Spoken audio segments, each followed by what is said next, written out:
Ideal po itong property na to for farm resort. Okay, so para sa mga naghahanap ng mga retirement farm, lalong-lalo na sa mga OFW natin, perfect po itong farm property na to para sa inyo. I'm taking shots at the enemy. I'm gonna make it to the top, leave a legacy. If I got something to say, you better let me speak. Turn it up a new degree, bitch, you ain't seen anything.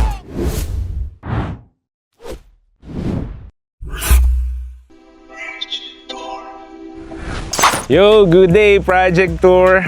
So nandito na naman tayo, bumalik tayo dito sa May Bataan area.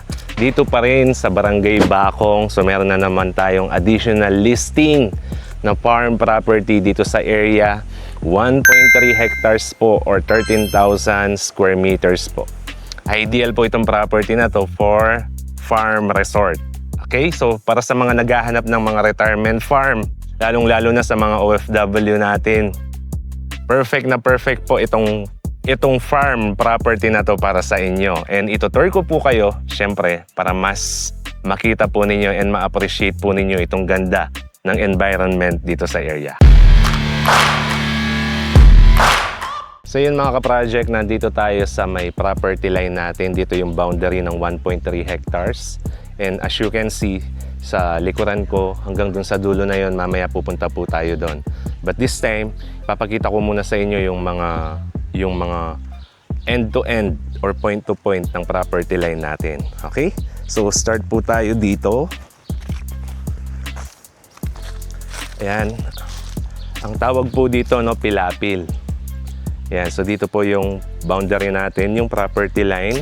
And ito pong way na to, actually, ito po yung galing sa may service road ng OG Road. And then tatawid po tayo dyan sa may Subic-Clark Tarlac Expressway or yung mas kilala sa tawag na SCTEX. And meron tayong bagong kalsada na dinidevelop. Hindi nyo na kailangang dumaan ng SCTEX or service road para mas mapabilis po yung biyahe natin. Kaya perfect timing po for this property, no, habang ginagawa pa lang po itong kalsada. Then once na natapos na po yan, expect po natin na magsisurge po yung presyo ng mga farm lots dito sa area. Okay, itong area na to, itong kalsada na to, as you can see, kahit na rough road pa siya, meron pa po tayong community dun sa area pagdating dun sa dulo. And punta po tayo dun sa kabilang corner ng property. Okay? Yan, kaka-harvest lang po actually yung certain part ng farm na to, no? Pero siguro itong natitirang part, possible na mga 2 months pa po siguro to or more than a month before tayo makapag-harvest. So yan. Dito sa part na to, ito na po yung endpoint ng property dito sa may main road. Okay? So hanggang dun sa dulo po na yon, kung napapansin po ninyo yung may mangga doon or dun sa mga saging, meron pong maliit na fish pond po doon. So yun po yung magiging boundary or property line po natin. And this time, tatawid po tayo. Dadaan po tayo ng pilapil para mas ma-appreciate po ninyo ang ganda ng farm na to. Okay? So yun guys, so hindi possible yung way natin doon kasi manipis yung pilapil and yung unang tutuntungan natin is tubig siya. So nakasapatos tayo, mas maganda pala kung nakaboots tayo. Pero dito, mas visible yung way, yung pilapil dito kaya pwede tayong tumawid. Okay, so tara.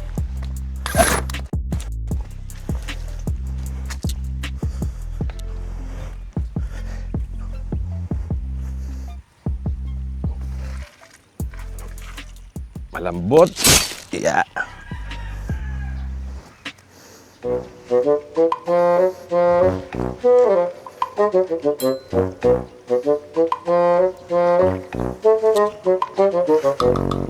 Baka lulusot yung paa natin.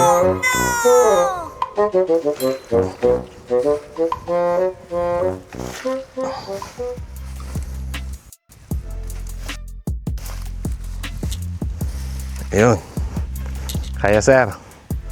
Okay. So ayan, isa sa mga exciting part ng vlog natin sa mga farm katulad po nito. Pero ika nga syempre, para mas maipakita namin sa inyo, okay lang na tawirin namin yung mga ganitong klaseng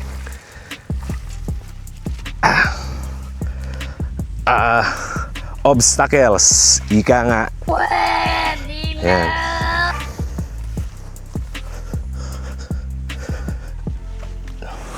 So next time bili tayo boots. Okay. So ayan, nakikita ninyo no, parang lambak siya sa mga burol. Okay? Ayan. And ang maganda dito guys, alam niyo yung kung familiar kayo dun sa industrial park dito sa may Hermosa, Bataan. Yung sa kabilang bundok na yan, dun na po yan. And dito sa part naman na to, nandyan po yung Esitex. Okay? So, ito na naman, medyo malambot.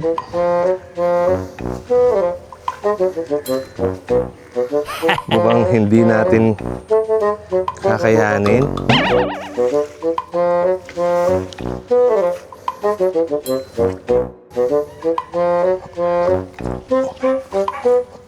Ayan.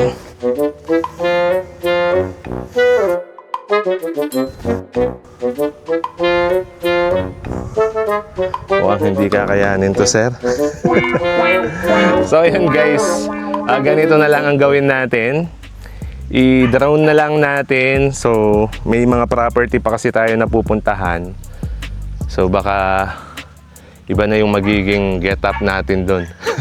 Dun sa area. So, ipakita ko na lang po sa inyo via aerial view. Papalipad na lang po tayo ng drone. And i-close up na lang po natin para mas ma-appreciate po natin. Okay? So wala po tayong spare na sapatos. Pardon po, no? Gustuhin man po namin kaso talagang hindi kaya. Kasi kinukultivate po yung lupa para matamnan na ulit. Pine-prepare na po nila in preparation po sa pagtatanim ng punla. Okay?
So yun mga ka-project, nandito tayo sa ginagawang kalsada, yung bypass road going to Morong via SBMA and Hermosa bypass road.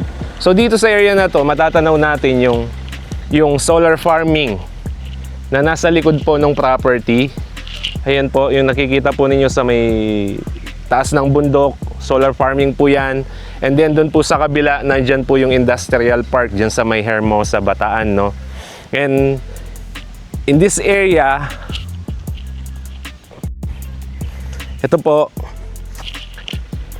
yung going Morong via SBMA. Di nyo na po kailangang baybayin yung SCTEX or di nyo na kailangan mag-service road. So mapapabilis po yung biyahe natin.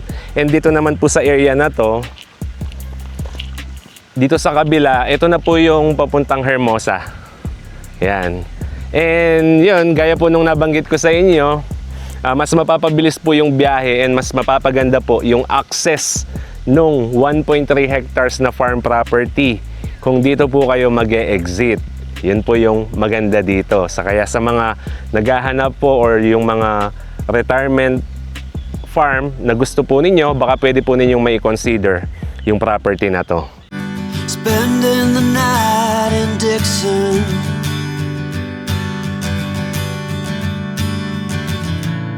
60-odd miles from a plan. Is it too late to learn to listen?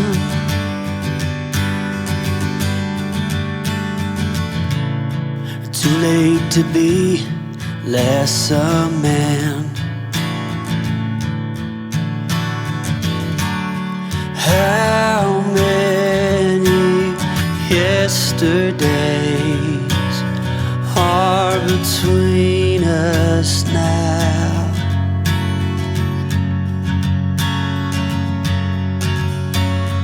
How many yesterdays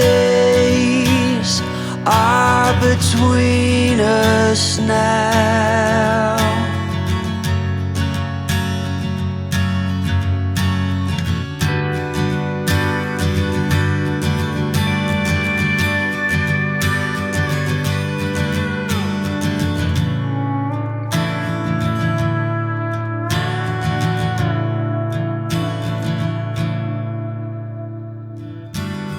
Carried it all,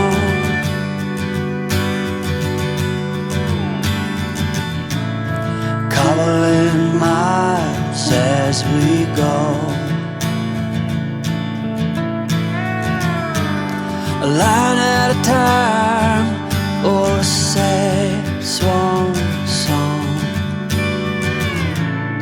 offering up purple prose. And I'd find you if I could, invite you to the final act. So I guess dito na po natin tatapusin itong farm property tour natin dito sa may 1.3 hectares. I hope na enjoy po ninyo watching this farm property video. And so ayun, kung bago ka sa channel na to, don't forget to hit the subscribe button and kindly click the notification bell para always updated po kayo sa mga ganitong klaseng property tour video.